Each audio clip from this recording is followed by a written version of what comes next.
at papuri, alay namin sa'yo. Dinggin ang dalangin at pagsamo ng bayan mo. Viva poong Jesus Nazareno. Tayo ngayon ay magtipon at sambahin ang Lord. Magdiwang tayo sa ating devotion, purihin ang Panginoon. Viva poong Jesus Nazareno, awit at papuri, alay namin sa'yo. Dinggin ang dalangin at pagsamo ng bayan mo. Viva poong Jesus Nazareno.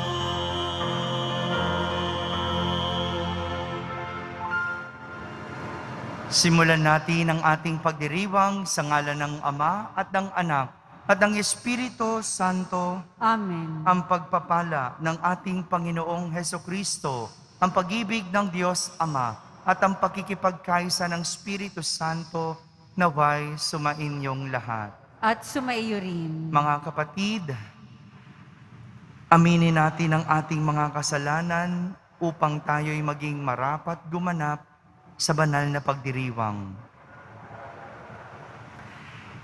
Inaamin ko sa makapangyarihang Diyos At sa inyo mga kapatid, nalubha akong nagkasala sa isip, sa salita at sa gawa at sa aking pagkukulang.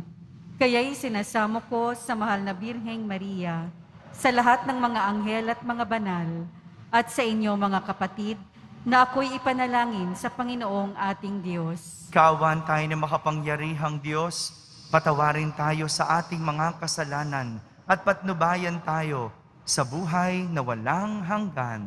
Amen. Panginoon, kaawaan mo kami. Panginoon, kaawaan mo kami. Kristo, kaawaan mo kami. Kristo, kaawaan mo kami. Panginoon, kaawaan mo kami. Panginoon, kaawaan mo kami. Manalangin tayo. Ama naming makapangyarihan, kami mga tinubos mo at kinupkop, ay tunghayan mo ngayon sa iyong kagandahang loob, upang sa pagsampalataya sa anak mong si Kristo, makamtan ang kalayaan at pamana sa piling mo. Sa pamamagitan niya, kasama ng Espiritu Santo, magpa sa walang hanggan. Amen.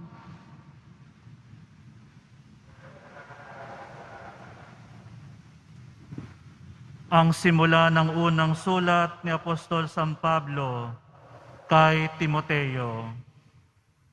Mula kay Pablo, Apostol ni Kristo Jesus, ayon sa kalooban ng Diyos na ating tagapagligtas, at ni Kristo Jesus na ating pag-asa.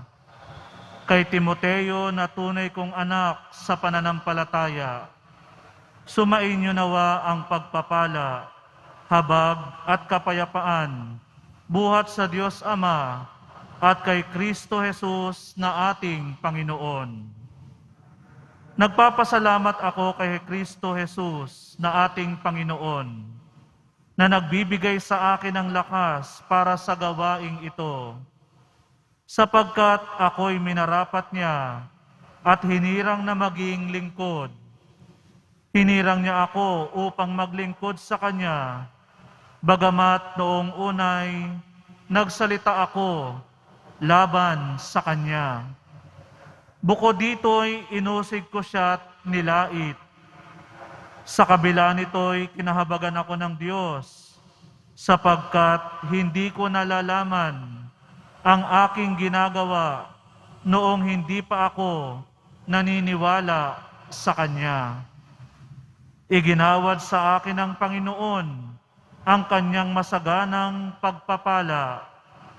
Kalakip ang pananampalataya at pag-ibig na nasa atin dahil sa pakikipag-isa kay Kristo Jesus. Ang salita ng Diyos. Salamat sa Diyos. Diyos ko, aking kapalaray, manahin ang iyong buhay. Diyos ko, aking kapalaray, manahin ang iyong buhay. O Diyos, ako'y ingatan mo.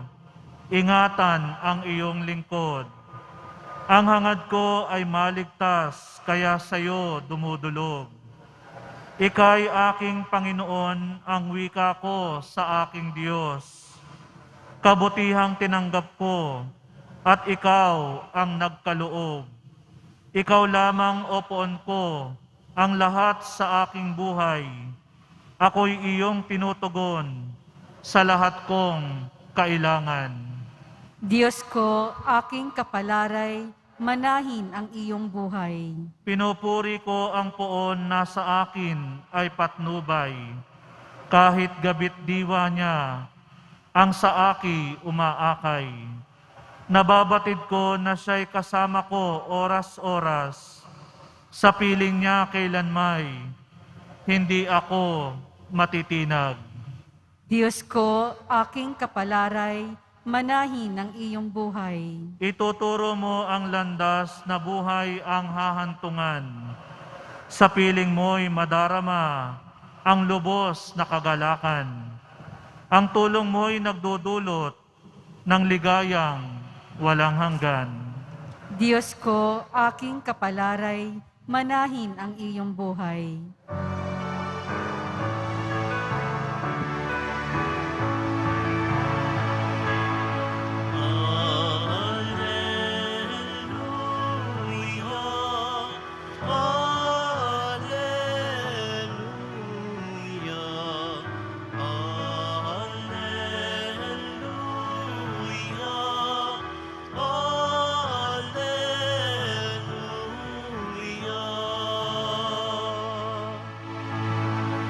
Amang Diyos ni Jesucristo,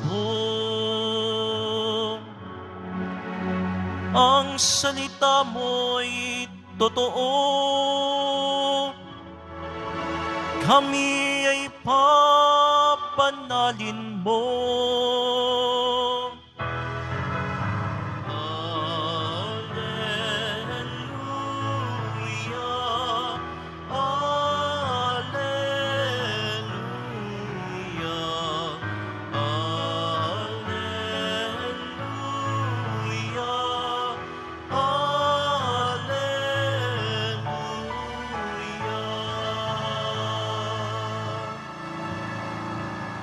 Sumainyo ang Panginoon. At sumaiyo rin. Ang mabuting balita ng Panginoon ayon kay San Lucas. Papuri sa iyo, Panginoon.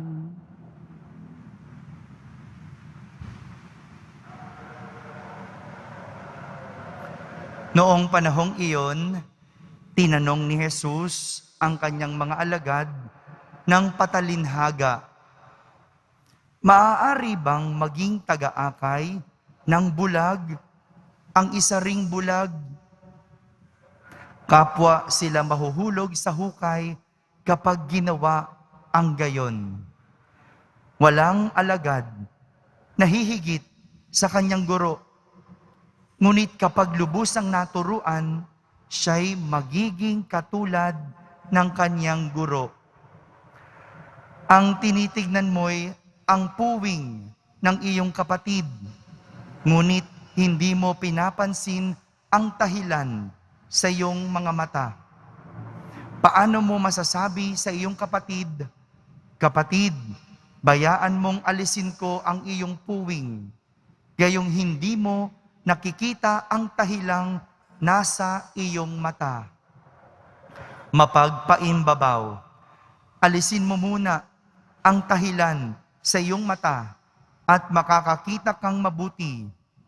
Sa gayoy, maaalis mo ang puwing ng iyong kapatid." Mga kapatid, ang mabuting balita ng Panginoon. Pinupuri ka namin, Panginoong Hesukristo. Isang magandang araw po sa inyong lahat. Mapagpalang araw ng Poong Jesus Nazareno sa inyong lahat. Minsan lang magtanong si Jesus, pero sigurado Itong tanong na ito ay hindi lang mapag-iisip ang tao, kundi higit sa lahat, gigisingin nito ang tao. Ang tanong ni Jesus, hindi lang sagot ang kanyang kailangan, kundi paggising sa tao. Hindi lang sagot, paggising sa tao. Tinanong kasi ni Jesus ang kanyang mga alagad ng patalinhaga. Ang sabi niya, maaari bang maging taga-akay ng bulag ang isa pang bulag? Kung sagot ang gusto ni Jesus, hindi ang sagot. Hindi maaaring maging taga-akay ng bulag ang isang bulag. Pero dahil gusto ni Jesus na magising ang tao, ang kanyang sagot, kapwa sila mahuhulog sa hukay kapag ginawa ang gayon. Mga kapatid, ito po ang nais ni Jesus na matutunan natin ngayon, ang mamulat sa ating mga kabulagan na nagiging dahilan ng ating madalas na pagkahulog. Ito yung nangyayari sa tao kapag hindi nakikita ng mabuti ang tinatahak, nahuhulog. Maraming iba't ibang klase ng pagkahulog. Merong iba, nahulog sa pag-ibig. Patok na patok yung balitang yan ngayon, no? Yung mga kwentong nahulog sa pag-ibig, dahil hindi tinitignan ang tinatahak, kaya ayan, nahulog, nagkamali, nadapa, nasaktan. Imulat kasi ang mata. May asawa na, pinapatulan pa. Kasal na, tumitingin pa sa iba. Gano'n naman pala, may problema kayong mag-asawa. Bakit naghahanap ka ng iba? Kung problema ang meron, hindi tao ang hinahanap, kasagutan. At mahanap mo ang kasagutan sa iyong asawa.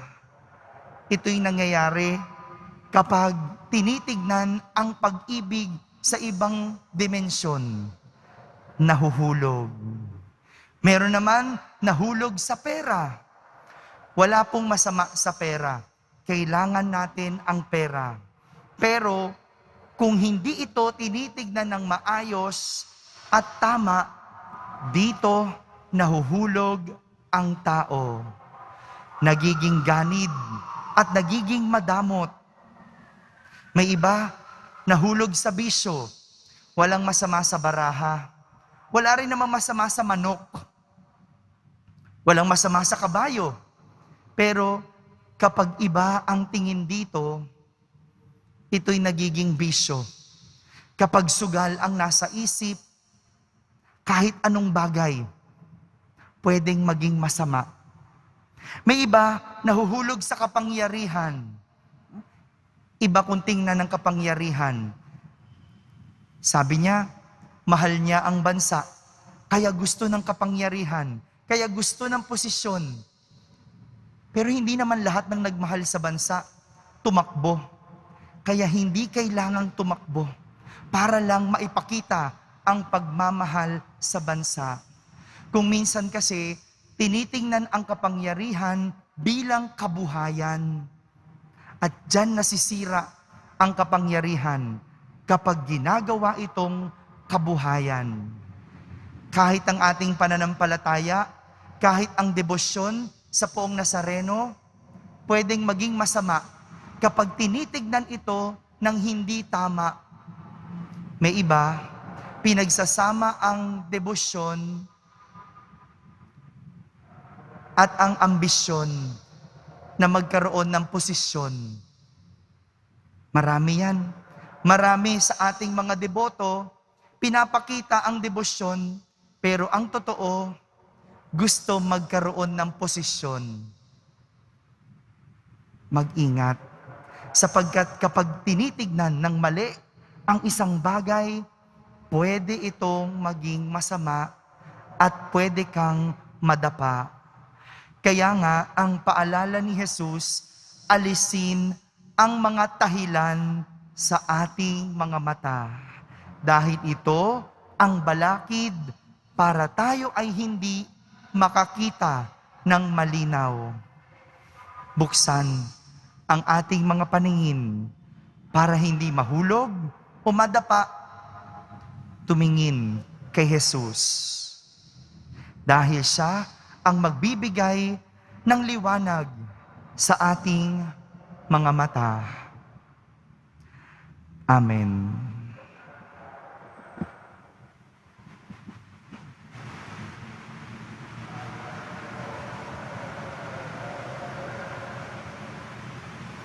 Minamahal kong mga kapatid, sa pamamagitan ng kanyang salita at gawa, tinuruan tayo ni Jesus ng mahabaging pagpapatawad ng Ama na naglalayong magligtas at hindi pumuksa.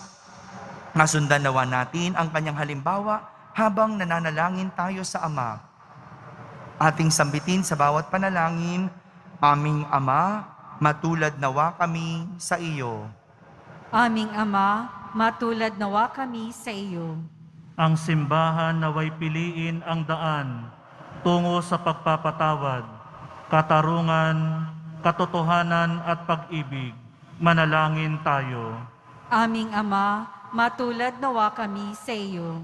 Ang tapat at maliliit na mamamayan, naway hindi mailigaw na mga ditunay at mga ambisyosong pinuno. Manalangin tayo. Aming Ama, matulad nawa kami sa iyo. Atin nawang mapigilan at mahinto ang paghusga sa ating kapwa dahil sa kanilang kahinaan at pagkukulang. Manalangin tayo. Aming Ama, matulad nawa kami sa iyo. Ang mga may sakit, naway makadama ng mapagpatawad na pag-ibig at pagpapagaling ng ating Panginoon. Manalangin tayo. Aming Ama, matulad nawa kami sa iyo. Ang mga pumanaw, naway tumanggap ng habag sa harap ng luklukang hukuman ng Diyos. Manalangin tayo. Aming Ama, matulad nawa kami sa iyo. Sa katahimikan, ating ilapit sa Diyos ang ating mga pansariling kahilingan.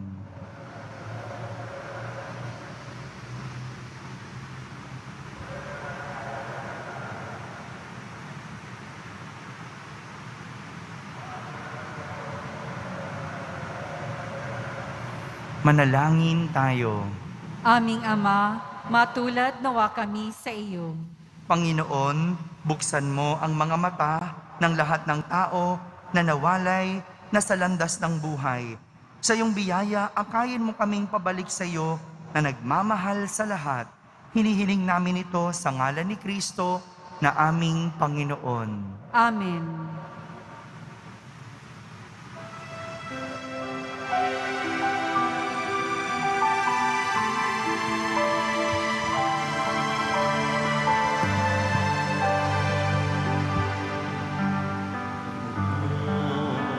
Jesus Nazareno, narito kami sa harap mo.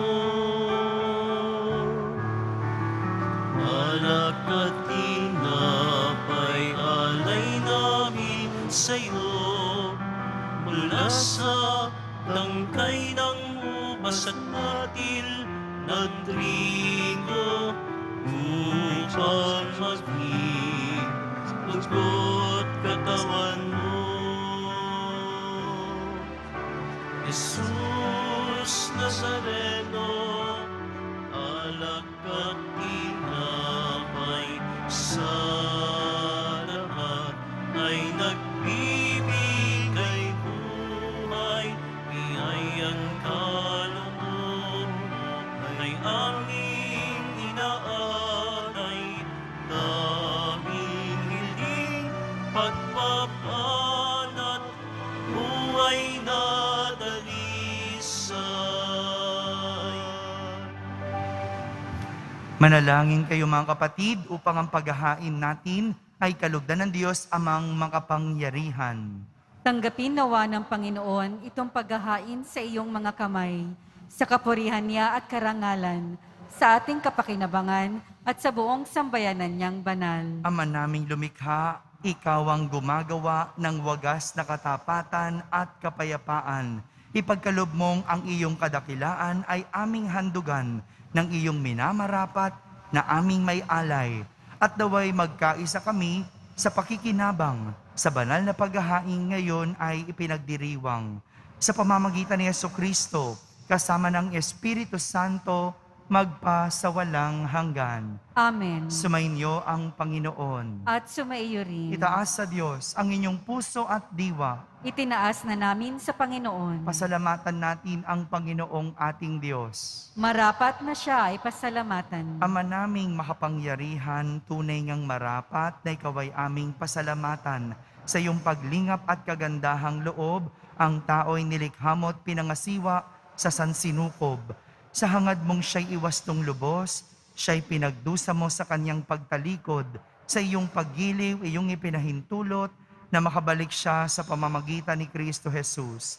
Kaya kaysa ng mga anghel na nagsisiawit ng papuri sa iyo ng walang humpay sa kalangitan, kami nagbubunyi sa iyong kadakilaan.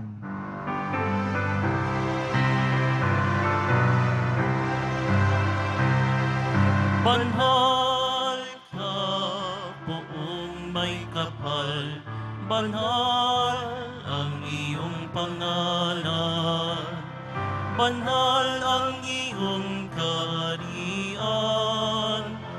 langit lupa'y nagpupugay sa iyong kadakilaan, dinarakilan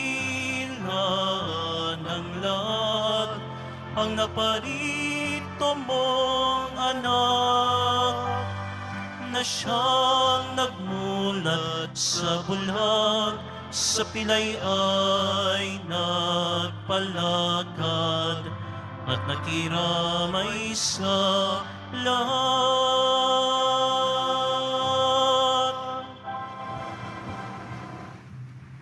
Ama naming banal, ikaw ang bukal ng tanang kabanalan. Kaya't sa pamagitan ng iyong Espiritu, ay gawin mong banal ang mga kaloob na ito upang para sa amin ay maging katawan at dugo ng aming Panginoong Hesukristo. Bago niya pinagtiis ang kusang loob na maging handog, hinawa kanyang tinapay, pinasalamatan kanya, pinaghati-hati niya iyon, iniyabot sa kanyang mga lagad at sinabi, "Tanggapin ninyong lahat ito at kanin. Ito ang aking katawan na inihahandog para sa inyo."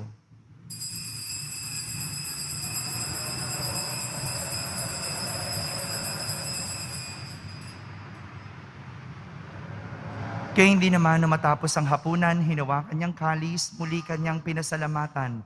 Iniabot niya ang kalis sa kanyang mga lagad at sinabi, "Tanggapin ninyong lahat ito at inumin. Ito ang kalis ng aking dugo, ng bago at walang hanggang tipan. Ang aking dugo na ibubuhos para sa inyo at para sa lahat sa ikapagpapatawad ng mga kasalanan. Gawin ninyo ito sa pag-alaala sa akin."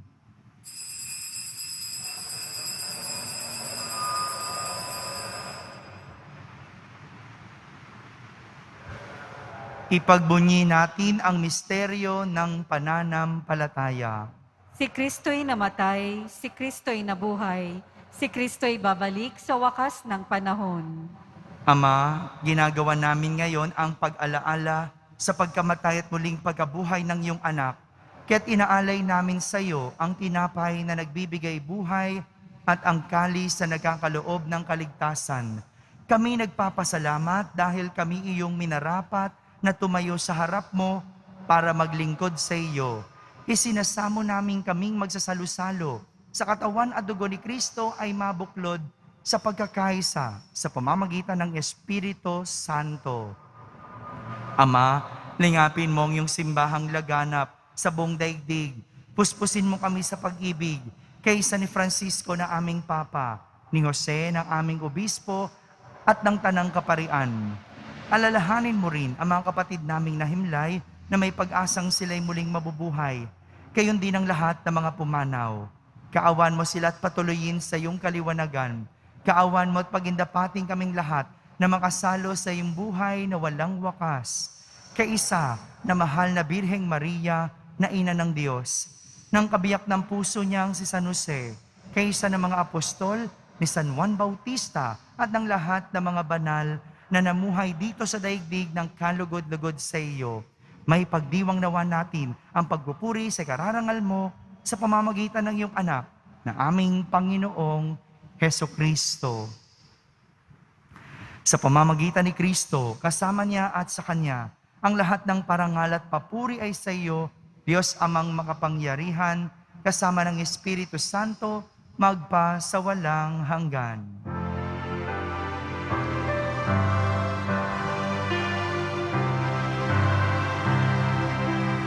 Amen, amen,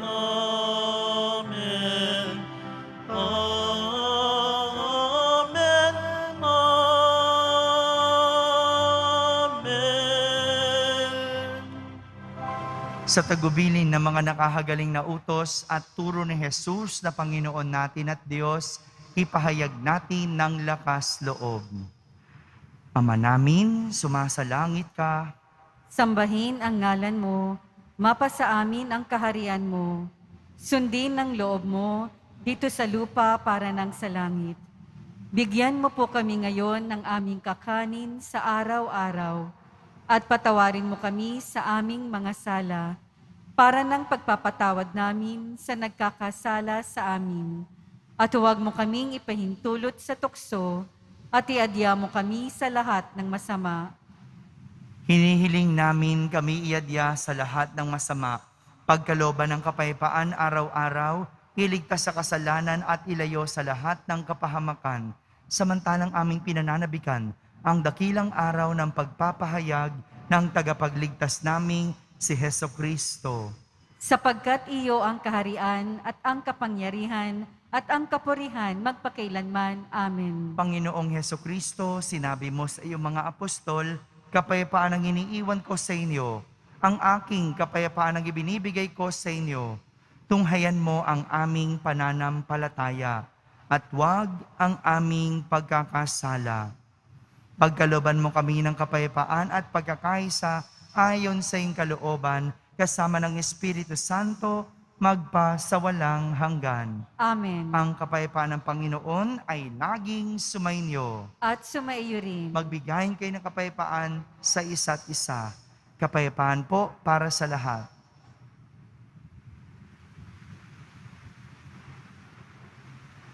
Kordero ng Diyos na nag-aalis ng mga kasalanan ng sanlibutan, maawa ka sa amin. Kordero ng Diyos na nag-aalis ng mga kasalanan ng sanlibutan, maawa ka sa amin. Kordero ng Diyos na nag-aalis ng mga kasalanan ng sanlibutan, ipagkaloob mo sa amin ang kapayapaan.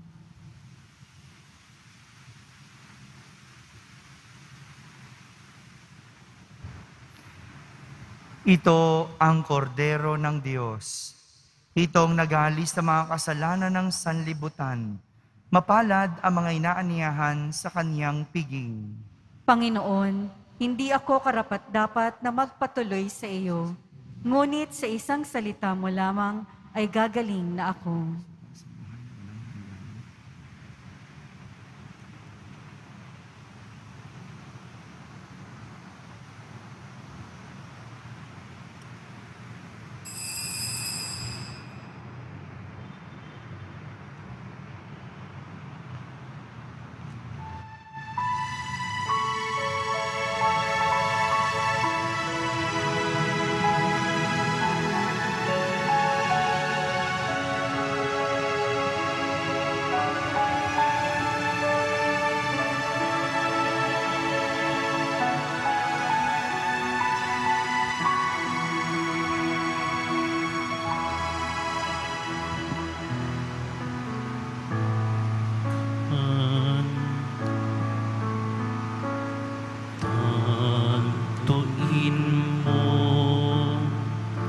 isang paglalakbay ang buhay.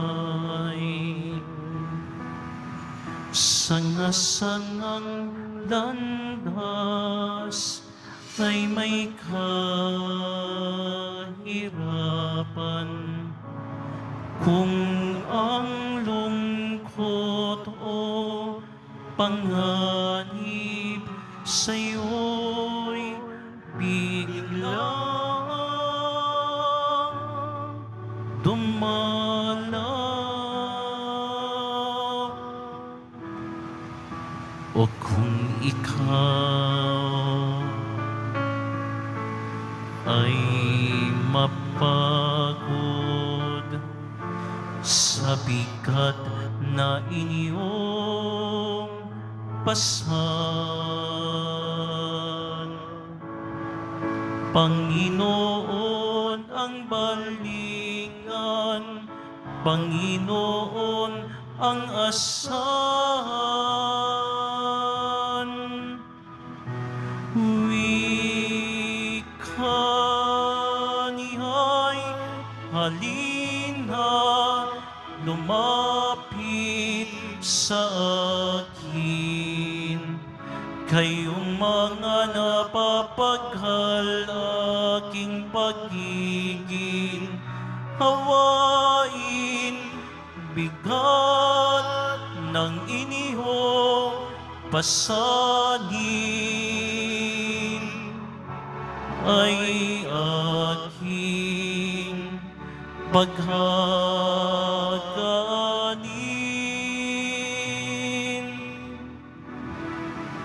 Halina, kaibigan, lumapit sa akin.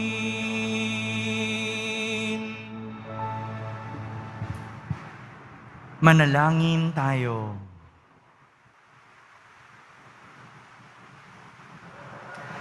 Ama naming mapagmahal, kami pinapagsalo mo sa iyong salita at piging na banal ay iyong pinalalakas at iyong binubuhay. Pagindapatin mong kami makapakinabang sa buhay ng iyong anak na para sa amin sarili niya ang alay. Bilang tagapamagitan kasama ng Espiritu Santo magpa sa walang hanggan. Amen. Panalangin kay San Roque. Ating ipagdasal ang lahat ng mga may sakit at nahihirapan ngayong pandemic. Pagdasal po natin ang buong mundo, ang ating bansa, at higit sa lahat ang ating pamahalaan. Sumainyo ang Panginoon. At sumaiyo rin. Pagbabasbas ng Poong Jesus Nazareno. Mahal na Poong Jesus Nazareno, inihayag mo sa pamamagitan ng krus ang walang maliw na pag-ibig ng Diyos sa sangkatauhan. Pakinggan mo ang kahilingan ng iyong angkan na nagsusumamo sa iyo. Makamtanawan nila ang inyong katugunan at tanggapin ang kasagutan na may utang na loob na tinatanaw. Basbasan din po ninyo ang lahat na may karamdaman at nahihirapan. Sa pamamagitan ng bendisyon na ito, naway maalala nila ang mga pangako nila noon sa binyag na ikaw ang kanilang iibigin at pagdilingkuran bilang Panginoon magpa sa walang hanggan. Amen. At pagpalain kayo ng makapangyarihang Diyos, Ama, Anak, at Espiritu Santo. Amen. Tapos na pong ating pagdiriwang, humaykeng taglay ang pag-ibig at kapayapaan ng Poong Jesus Nazareno. Salamat sa Diyos.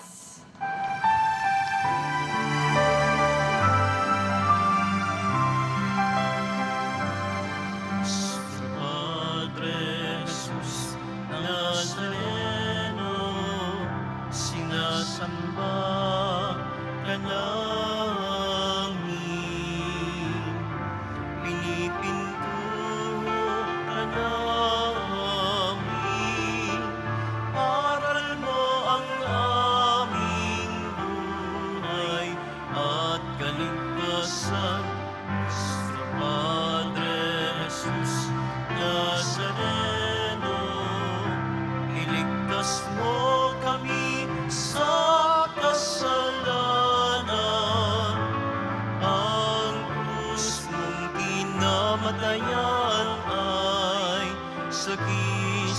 ng